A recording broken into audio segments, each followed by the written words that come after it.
हर खबर पर होगी आपकी पकड़। डाउनलोड कीजिए एबीपी लाइव ऐप।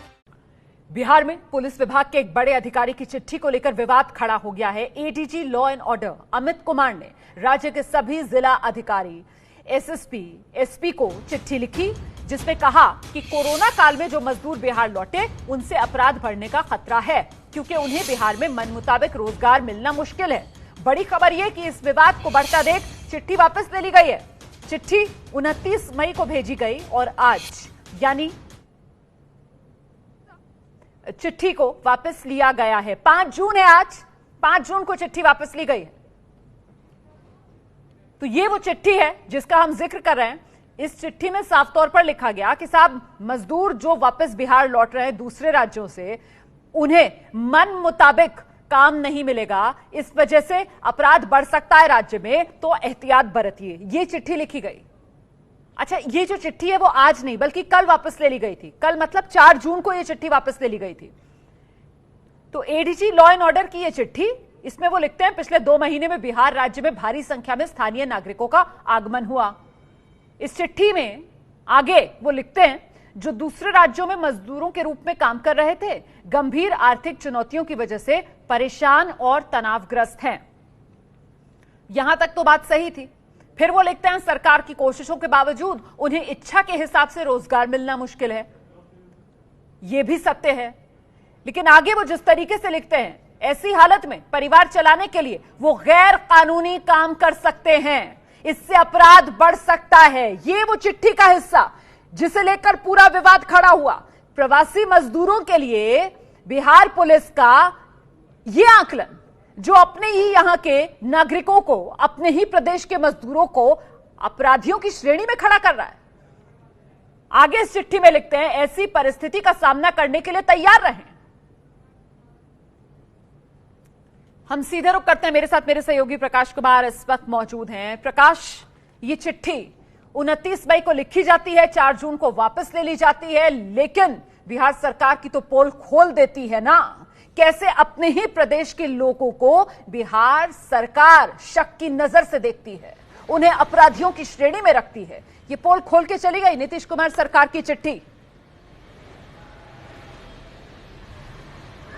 रोमाना, दरअसल ये कहानी ये है कि हाल ही के दिनों में वीडियो कॉन्फ्रेंसिंग से जितने भी एसपीज थे, डीएम्स थे, सबसे बातचीत हो रही थी और आपसी बातचीत में ये बात भी आशंका जाहिर की गई थी कि कहीं ऐसा ना हो कि मजदूर यहां आए, उनको काम न मिले, उसके बाद वो कुछ ऐसा काम करने लगे, क्राइम बढ़ जाए, अपराध में वो लोग आ जाएं, इस वजह से लॉ एंड ऑर्डर की स्थिति खराब हो सकती है। तो ये आम भाषा में जो लोग पुलिस वाले बात करते हैं, वो तो योजनाएं बनाई जाती है, क्या क्या हो सकता है, आशंकाएं जाहिर की जाती है, लेकिन उसके आधार पर यह चिट्ठी निकाल देना एडीजी लॉ एंड ऑर्डर जो अमित कुमार है उनके स्तर पे, ये बहुत बड़ी लापरवाही और बहुत आपत्तिजनक है। और इसको लेकर अब सियासत भी तेज हो गई है। तेजस्वी यादव, प्रेम गुप्ता, जो सब कोई एक साथ मिलकर के, प्रेमचंद मिश्रा जो कांग्रेस के हैं, एक साथ मिलकर के नीतीश सरकार पर हमला बोल दिया है। और यही वजह है कि इस मामले को मुद्दा बनाया जा रहा था, लेकिन उसके पहले ही 4 तारीख यानी कि कल के ही डेट में पुलिस ने भूल मान ली और कह दिया कि यह गलती से, यह भूल से यह चिट्ठी जारी हो गया था,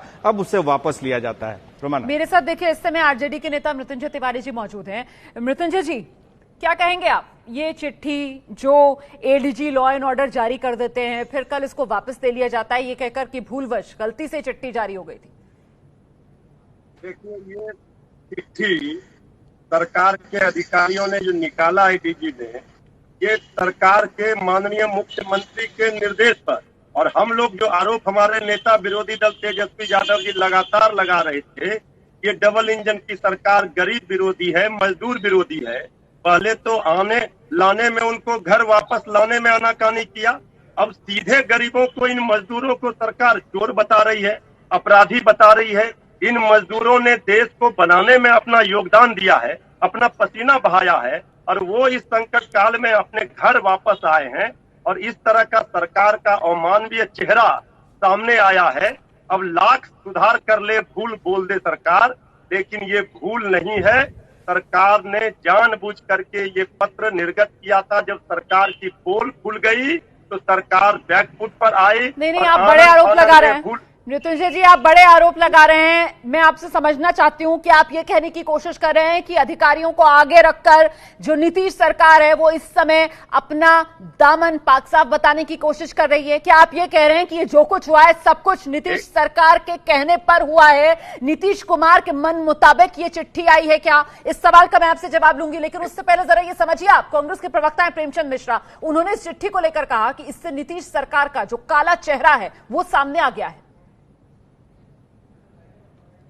नीतीश जी कहते कि रोजगार देंगे और सरकारी पुलिस अधिकारी ने रिटर्न में लिखा है कि रोजगार देना संभव नहीं है, तो ये जो मजदूर आए हैं वो अब अपराध करेंगे।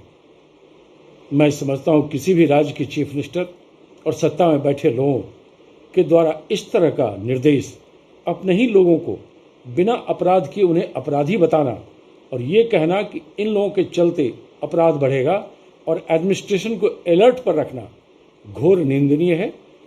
और नीतीश कुमार के उस चेहरे को, नीतीश कुमार सरकार के उस चेहरे को बेनकाब किया है जो मजदूर विरोधी है, गरीब विरोधी है। तो देख रहे हैं आप किस तरीके से सियासत गर्म है। हालांकि मैं बार बार इस बात को बता रही हूं कि 4 जून मतलब कल इस चिट्ठी को वापस ले लिया गया, लेकिन इस चिट्ठी के आने से ही जो विपक्षी हैं वो कह रहे हैं कि नीतीश सरकार का चेहरा बेनकाब हो गया है। जेडीयू की तरफ से राजीव रंजन जी इस समय हमारे साथ मौजूद हैं। राजीव रंजन जी, वैसे इस चिट्ठी का अगर लब्बो लुबाब भी देखा समझा जाए तो फिर सर नाकामी तो आपकी नीतियों की है ना, जिसकी वजह से मजदूर अपराधी बन रहा है। तो सर गुनहगार तो आप हुए, आपकी सरकार हुई, मजदूरों को काहे को घेर रहे हैं सर आप? देखिए रोमाना जी, सबसे पहली बात तो है कि ये नीतीश कुमार जी के नेतृत्व में राज्य सरकार का जो ये फैसला है ये भी दर्शाता है कि अगर किसी अधिकारी ने कोई पत्र लिखा और उससे मजदूरों का अगर अपमान हुआ है तो उस पत्र को तुरंत निरस्त करते हुए ये कहा गया कि ये बुलवक जारी हुआ है। और मुझे लगता है ये अगर फैसला नीतीश कुमार जी ने लिया तो इसकी सराहना की जानी चाहिए।